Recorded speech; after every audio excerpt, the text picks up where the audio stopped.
Welcome here from Pax Europiana, here from Nuremberg. I'm this week in Germany and this is the Nuremberg main station.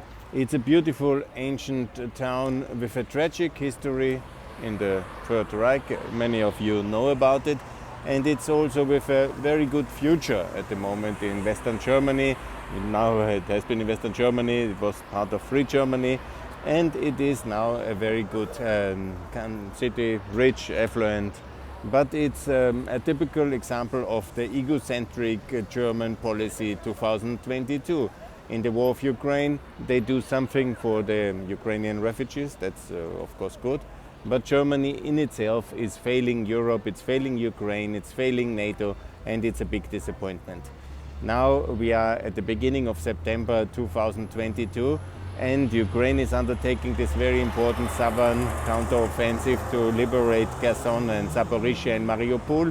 And Germany has, at the latest count, one of the politicians has just tweeted it, close to 2,000 ready-made tanks within weeks could be in Ukraine's hand. Yeah?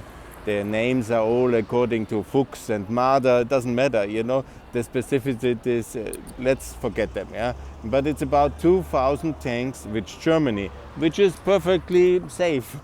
No Russian tank will ever come to Germany again. They were very close here in the eastern German border at Fulda.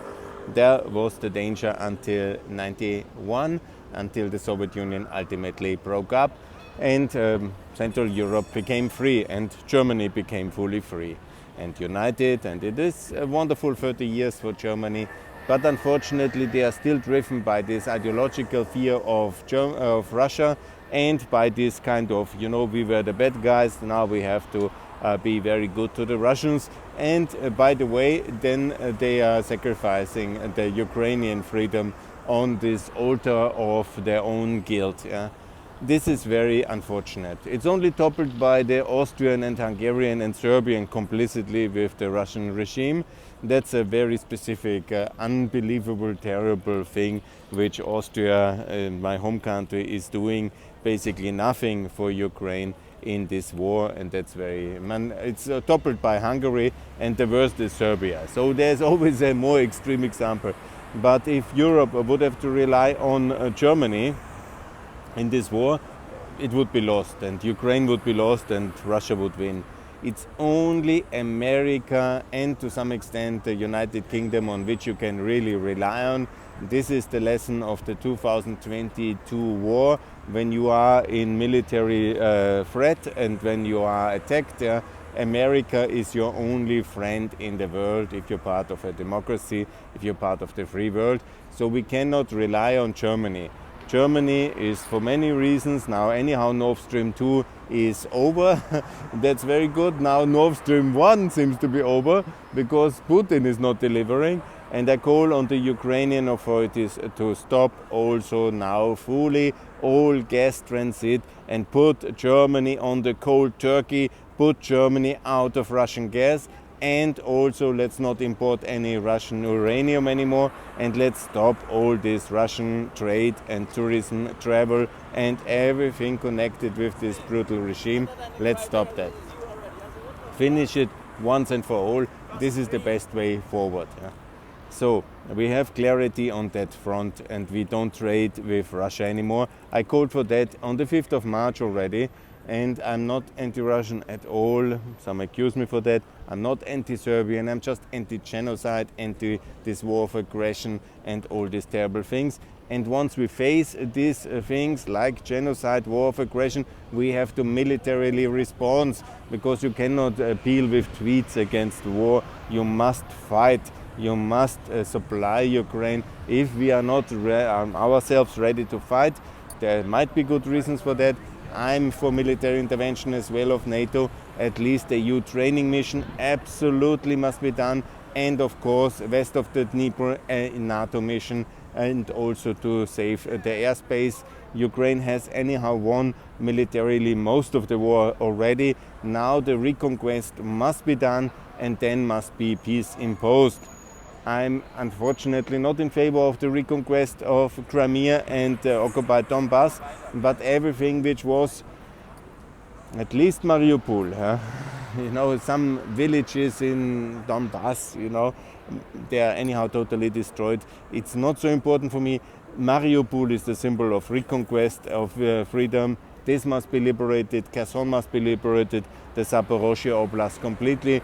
That is the target. And then Ukraine must join the NATO. Only that way Ukraine can be safe. And here in Nuremberg, I refer again to the model of Western Germany integration into NATO in 1955. This was what was happening, and it was happening successfully, and it was working. So I call for the same. Western Germany became a NATO member just 10 years after the end of World War II in 1955, in the contrast to Austria. My native Austria got the unity for neutrality. Good. If unity would be on offer from Russia, we can discuss neutrality, but that will not be, because unity must be complete unity, obviously including Crimea and Donbass.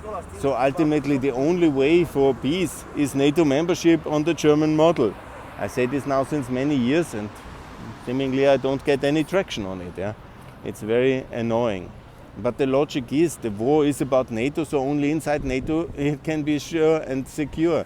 Because if we give in and if we leave the kind of whatever a stalemate, both sides have to prepare for the next war immediately, maximum.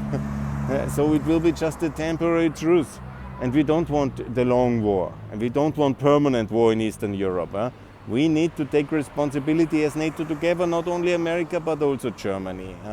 And this, in my view, really failed. German policy has to come to an end. It can only be with a new Freedom FDP party leader. Lindner is tainted by the Ampel and he must go. And there must be a new leader for the FDP who then changes back to the CDU coalition. And there must be Merz as the chancellor. And Scholz will be on some boards of some Russian companies or whatever. He has failed. He has completely failed. And it's very disappointing. And I say very clearly, let's now be very, very open and frank on this one. The German government is an absolute disaster in all points. In the energy point, in the defense point, in Ukraine, institutionally. Mr. Scholz is a complete failure. And he has not understood the logic. He is actually to blame for the war. It's very much his war, because his trip to Moscow and his clear statement that he will not defend Ukraine, he will never allow it in NATO, is the reason for why Putin has attacked. He is to blame. It's very much his war, and he has to go. He must be resigning, and Ukraine must join NATO. Then we will have peace in Europe, and Russia will fail, and that's very good so. And this time Ukraine's resources, people and fighting spirit is with the West. This will make all the difference, and they must also then fully join the EU and adopt the euro, and that's the way forward. Here in Nuremberg, a city like Mariupol, completely destroyed after the Second World War, then it was integrated in NATO and the EU. It's rebuilt, it's strong, and Nuremberg, it will be like Mariupol, like Nuremberg in the future, if it's allowed to join NATO, and it should. So thanks a lot for that. More to come, and I will be updating you regularly in the coming days on my video channel. I will restart also my audio podcast, and I will be very active in the coming weeks to promote Austria and Bosnia and Kosovo and Ukraine NATO accession, and also Moldova and of course Georgia. But they can wait a bit because they are unfortunately not ready for that. But the other four countries are ready, and we must integrate them as fast as possible into NATO. Thanks a lot, and more to come from Pax Europiana here from Nuremberg. Bye.